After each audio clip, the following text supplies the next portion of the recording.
Well, Springfield is a very diverse Midwestern community, and we are in the midst of a renaissance in Springfield. There's a revitalization of that heritage downtown. You see different buildings of historic nature being turned into residential living spaces. A year-round market is being constructed in what was a traditional turn-of-the-century market downtown. Really, all of that is playing into kind of a rebirth of our core, which will then spread throughout the rest of the community. The building behind us is the first building on the tour.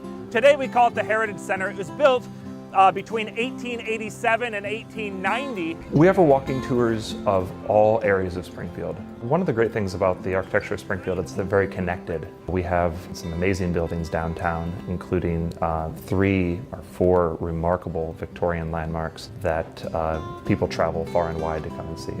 The last thing I'll point out before we move on, maybe the most important thing of the building, it has the clock tower. This is Victorian Springfield.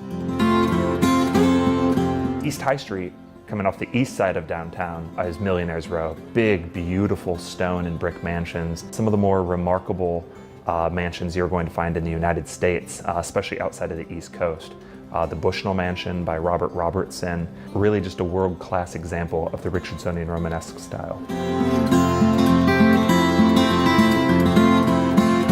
And that, of course, brings us to the Westcott House, which is the last house in the historic district and really kind of the exclamation point on the entire district. It was designed by Frank Lloyd Wright between 1906 and 1908 for the Westcott family. It feels so modern, even to this day. The house represents well the prairie style of architecture because of some hallmark features that that Frank Lloyd Wright used during that time. You will see a lot of wood that is stained, not painted.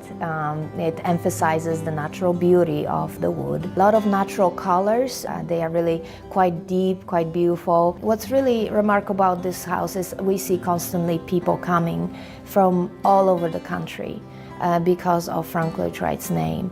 And we try to leverage that interest in Frank Lloyd Wright and give them insight into some other amazing features that we have around this community. We really think that you can come to Springfield on a weekend or a long weekend and you can experience a lot of different things. In Springfield, our tagline is Find Your Unwind. It's going to give you everything from arts and culture to architectural heritage to special events to parks and rec. So in Springfield, you can truly find it here.